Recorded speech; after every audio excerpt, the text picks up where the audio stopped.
अस्सलाम वालेकुम। Doctor Arshad veterinary clinic YouTube channel पे वेलकम। वीडियो में बात होगी कि पोल्ट्री में बेकिंग सोडा के इस्तेमाल का कितना फ़ायदा है, इसको हम इस्तेमाल किस तरह से करते हैं। जब भी हमारे चिकन्स खाना पीना कम कर दें या उनकी कलगी नीली होना शुरू हो जाए, तो बेकिंग सोडा के इस्तेमाल का मुकम्मल तरीकाकार आपको इस वीडियो के अंदर दिखाऊंगा कि हमने उसको किस तरह से इस्तेमाल करना है, हमने उसमें पानी की डोज क्या रखनी है, सोल्यूशन किस तरह से बनाना है। बाज़ मुर्गियों का खून एसिडिक हो जाता है, यानी कि उसमें तेज़ाबियत बनना शुरू हो जाती है, मैदे में तेज़ाबियत बनना शुरू हो जाती है, खाना पीना उस तरह से नहीं होता जिस तरह से होना चाहिए। और इसके साथ हमने अंगूरी सिरके का इस्तेमाल करके निज़ाम इंहज़ाम को, मुर्गियों के हाजमा को कैसे ठीक रखना है। और अगर हमने मुर्गी खाना की अच्छी तरह से जरासीम कुशी करनी हो, पोटे को मजबूत रखना हो, तो उसके लिए क्या तरीकाकार अख्तियार करना है। सबसे पहले मैं आपसे शेयर करता चलूँ कि एसिडिटी किसे कहते हैं, खटाई को यानी कि तेज़ाबियत को।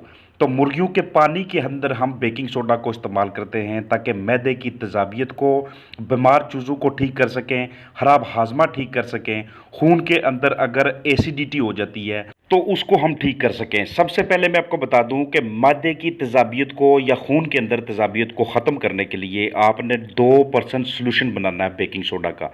ये कैसे बनेगा कि आप 100 सीसी या 100 ml पानी लेंगे, 100 मिलीलीटर पानी के अंदर आप 2 ग्राम बेकिंग सोडा मिक्स करेंगे। इस तरह से कोई भी आप बर्तन ले लेंगे, चाहे इस तरह का मग ले लें या वो वाला बर्तन ले लें कि जिसमें आपने अपने चूज़ों को या मुर्गियों को पानी ऑफ़र करना है। और चूज़े अगर बीमार हों, उनका खाना पीना ठीक ना हो, तो उसके लिए हम 4 लीटर पानी के अंदर 1 कप बेकिंग सोडा का मिक्स करके उनके आगे रख देते हैं। डिपेंड करेगा कि नंबर ऑफ़ चिकन्स कितने हैं, बर्ड कितने हैं।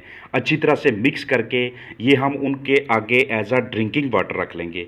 और जब तक ख़त्म नहीं हो जाता हमने उसे चेंज नहीं करना। और अगर आपको ये लगे कि ये पानी काफ़ी देर बाद ख़त्म होगा, तो आप उसका 50-50% बना लें, क्योंकि टेम्परेचर बहुत ज़्यादा अप हो जाता है।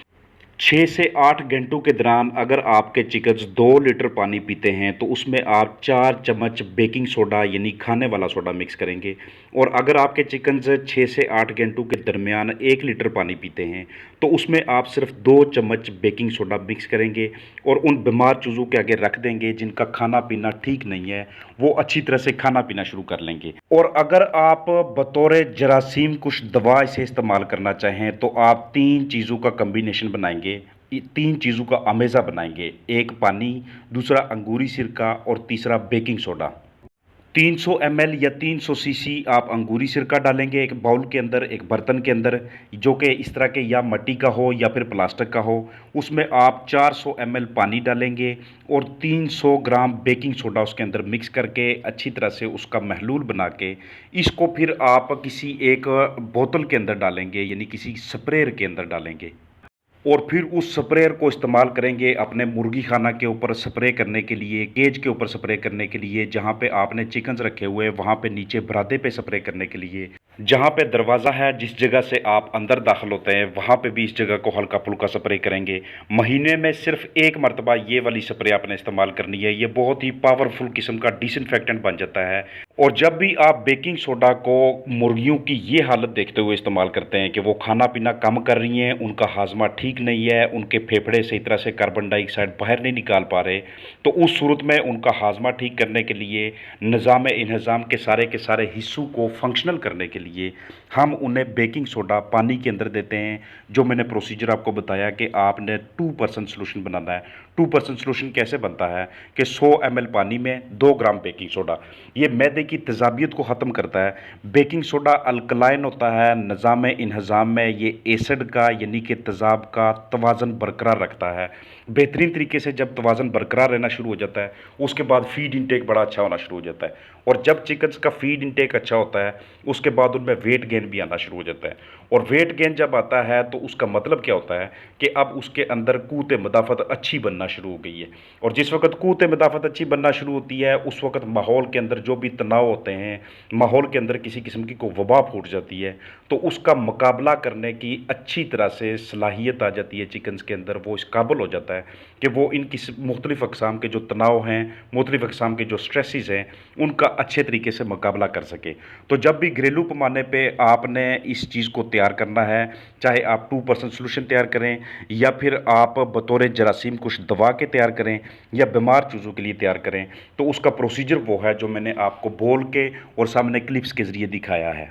अगर चिकन से इतने लागर हो गए हैं कि वो खुद खाने पीने के काबिल नहीं है, तो इसमें से आप दो दो कतरे, ये जो आपने अमेज़ा बनाया है, ये खुद आप छोटी सी सिरिंज लेके उसके ज़रिए, या फिर आपके पास अगर ड्रॉपर दस्तयाब है तो वो और ज़्यादा बेहतरीन चीज़ है, वो अपने चिकन्स को आप देंगे। बहुत ज़्यादा तेज़ाबियत जब चूज़ों के अंदर, मुर्गियों के अंदर, रूस्टर्स के अंदर हो जाती है, तो उस वक्त क्या होता है कि चिकन्स की बॉडी के अंदर जो कार्बन डाइऑक्साइड प्रोड्यूस हो रही होती है, उसको बाहर निकालना फेफड़ों का काम होता है। और फेफड़े जब तेज़ाबियत बहुत ज़्यादा हो जाए, चाहे वो जिस्म के किसी भी हिस्से में हो, वो जिस्म के किसी भी निज़ाम के अंदर हो या किसी उज़्व के अंदर हो, वो उस वक़्त सही तरह से काम नहीं करते जब तेज़ाबियत का लेवल बहुत ज़्यादा होना शुरू हो जाता है। और ये ज़िंदा चिकन्स के अंदर आपको नज़र कैसे आता है कि मुझसे किसी ने क्वेश्चन किया था कि उसका चिकन, उसका रूस्टर भागते-भागते वो बहुत ज़्यादा थकने लग जाता है, फीमेल के साथ क्रॉसिंग करता है, थकने लग जाता है, फीडिंग खाता है, साइड पे होके हाँफने लग जाता है। तो इसकी सबसे पहली इंडिकेशन तो ये होती है कि उसका जिगर सही काम नहीं कर रहा होता। और साथ ही उन्होंने ये भी बताया था कि उसकी जो कलगी होती है वो नीली होना शुरू हो जाती है, ऊपर से काली होना शुरू हो जाती है। तो उसके लिए ये बेस्ट ट्रीटमेंट है, उसके लिए ये बेस्ट प्रोडक्ट है कि आप ये वाला प्रोडक्ट इस्तेमाल करें, बेकिंग सोडा को। इसके अलावा बेकिंग सोडा जब चिकन्स को फाउल पॉक्स हो जाए, तो उसमें भी आप 1 कप पानी का लेके उसके अंदर अगर आप 1 चम्मच बेकिंग सोडा का डालते हैं और फिर उस सॉल्यूशन को कॉटन के साथ लगा के वो वाले चिकन जिनके दाने निकले हुए वहाँ पे ऊपर लगाते हैं, तो वो उन दानों में भी आराम आना शुरू हो जाता है, उनमें भी फ़र्क पड़ना शुरू हो जाता है। जो चिकन्स को बुखार होता है वो भी आस्ता आस्ता से मद्धम होना शुरू हो जाता है और वो बैक टू लाइफ आना शुरू हो जाते हैं। तो ये सारी की सारी इसकी अफादियत है, सारे के सारे इसके बेनिफिट्स हैं कि जब भी हम चिकन्स के अंदर बेकिंग सोडा को, यानी कि खाने वाले सोडा को इस्तेमाल करते हैं। डोज़ का ख़ास तौर पे ध्यान रखिएगा, मैं कोशिश करूँगा कि नीचे डिस्क्रिप्शन में भी एक एक चीज़ लिख के साथ उसकी डोज़ मेंशन कर दूँ, ताकि अगर आपको वीडियो में किसी पार्ट की, किसी हिस्से की सही तरह से समझ ना आई हो, तो आप वहाँ से उसकी रहनुमाई ले सकें। ये बिल्कुल ऐसे है कि जैसे हमारे जिस्म के अंदर, ह्यूमन बींग्स के अंदर तेज़ाबियत हो जाए, एसिडिटी बहुत ज़्यादा हो जाए, तो उस कंडीशन में हमें खट्टे डकार आना शुरू हो जाते हैं। तो चिकन्स के अंदर भी इसकी अलामत मैंने पहले भी आपको बताई हैं। एक और बड़ी अलामत ये भी होती है कि उनका पोटा आपको हल्का सा फूला हुआ नज़र आता है। वो जो डाइट खा रहे होते हैं, जो राशन वो इनटेक कर रहे होते हैं, वो सही तरह से पोटे के अंदर से ही आगे नहीं जाता। पोटे के अंदर जो एंजाइम्स एक्ट करते हैं, जो खुराक को हज़म करने में, उसको नरम करने में और आगे तरसील करने का काम करते हैं, वही सही तरह से एक्शन में नहीं आते, क्योंकि तेज़ाबियत बहुत ज़्यादा हो चुकी होती है। तो एसिडिटी का ये एक बेहतरीन किस्म का इलाज है जो आपके साथ वीडियो में शेयर किया गया है। जब हम चिकन्स की एसिडिटी को ट्रीट करते हैं तो फिर उनका जो डाइजेस्टिव सिस्टम होता है वो भी बेहतरीन तरीके से काम करना शुरू कर देता है। बस आपने ध्यान इस चीज़ का रखना है कि अपने चिकन्स को डाइट के अंदर आपने वो वाला राशन, वो वाली वेजिटेबल्स मुहैया नहीं करनी कि जिनके बहुत लंबे लंबे से स्टेम्स हों, जिनके तने लंबे लंबे से हों, जिनके पत्ते लंबे लंबे से हों। क्योंकि बहुत ज़्यादा इस तरह का राशन देने से, डेली बेस पे बार बार देने से उनके अंदर फाइबर मटीरियल इकट्ठा हो जाता है। अपना ख्याल रखिएगा। फ़ी अमान अल्लाह।